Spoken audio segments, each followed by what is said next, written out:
റമളാനില് chicken pox വരാന്ന് പറയുന്നത് നോമ്പെടുക്കുന്നവരെ സംബന്ധിച്ചിടത്തോളം വളരെയധികം ബുദ്ധിമുട്ടുണ്ടാക്കുന്ന ഒരു കാര്യമാണ്. ഈ റമളാൻ മാസത്തില് ചിക്കൻ പോക്സ് വന്നാൽ നോമ്പെടുത്തോട്ടെ, അല്ലെങ്കിൽ തറാവീഹ്ക്ക് പള്ളിയിൽ പോയിക്കോട്ടെ, ഇഫ്താർ മീറ്റിന് പോയിക്കോട്ടെ എന്നൊക്കെ ചോദിക്കുന്ന ആളുകൾക്കുള്ളതാണ് ഇന്നത്തെ വീഡിയോ. ചിക്കൻ പോക്സ് എന്ന് പറയുന്നത് വാരിസെല്ല സോസ്റ്റർ എന്ന് പറയുന്ന ഒരു വൈറസ് മൂലം ഉണ്ടാവുന്ന ഒരു അസുഖമാണ്. ഇൻഫെക്ഷൻ ബാധിച്ചിട്ടുള്ള ഒരാളെ ചുമക്കുമ്പോഴും തുമ്മുമ്പോഴും എയറിലൂടെയും നമ്മൾ ഡയറക്റ്റ് കോണ്ടാക്ട് വരികയും നമ്മൾ ഉപയോഗിക്കുന്ന സാധനങ്ങൾ അവർ ഉപയോഗിക്കുകയും ചെയ്യുന്നതിലൂടെയാണ് ഇത് സ്പ്രെഡ് ആകുന്നത്. ഈസിലി സ്പ്രെഡ് ആകാനുള്ള ചാൻസ് വളരെ കൂടുതലായതുകൊണ്ട് തന്നെ ചിക്കൻ പോക്സ് വന്ന ആളുകളെ മറ്റുള്ളവരിലേക്ക് കൂടുതൽ ഇടപഴകാതിരിക്കുക എന്നതാണ് ഏറ്റവും ഉത്തമമായിട്ടുള്ളത്.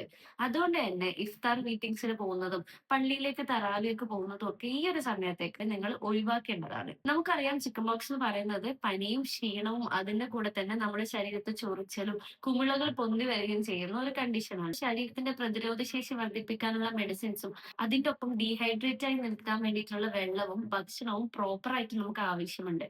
അപ്പൊ നമ്മൾ നോമ്പെടുക്കുക എന്നുള്ളത് നമ്മുടെ മുമ്പിൽ ഒരു ലിമിറ്റേഷൻ ആയിട്ടുള്ള ക്വസ്റ്റ്യൻ തന്നെയാണ്. നന്നായിട്ട് വെള്ളം കുടിക്കുക, ശരീരത്തെ തണുപ്പിക്കാൻ പറ്റുന്ന രീതിയിലുള്ള ഭക്ഷണങ്ങൾ കഴിക്കുക, അയന്റെ ലൂസ് ആയിട്ടുള്ള കോട്ടന്റെ വസ്ത്രങ്ങൾ ധരിക്കാൻ വേണ്ടി ശ്രദ്ധിക്കുക, ധാരാളം എണ്ണയിൽ മുങ്ങി പൊരിഞ്ഞിട്ടുണ്ടാക്കിയിട്ടുള്ള ഭക്ഷണങ്ങൾ ഒഴിവാക്കുക, വീട്ടിലും സമൂഹത്തിലുള്ള മറ്റുള്ളവരുമായിട്ടുള്ള സമ്പർക്കം വളരെയധികം കുറക്കുക എന്നതുമാണ് നിങ്ങൾ ഏറ്റവും കൂടുതൽ ഈ സമയത്ത് ശ്രദ്ധിക്കേണ്ടത്. കൂടുതൽ ആരോഗ്യവും റമദാനും പരമായിട്ടുള്ള ഡൗട്ട്സ് ഉണ്ടെങ്കിൽ ജസ്റ്റ് ഒന്ന് കമന്റ് ബോക്സ് യൂസ് ചെയ്യുക. Thank you for watching my video. Stay tuned for more healthy videos.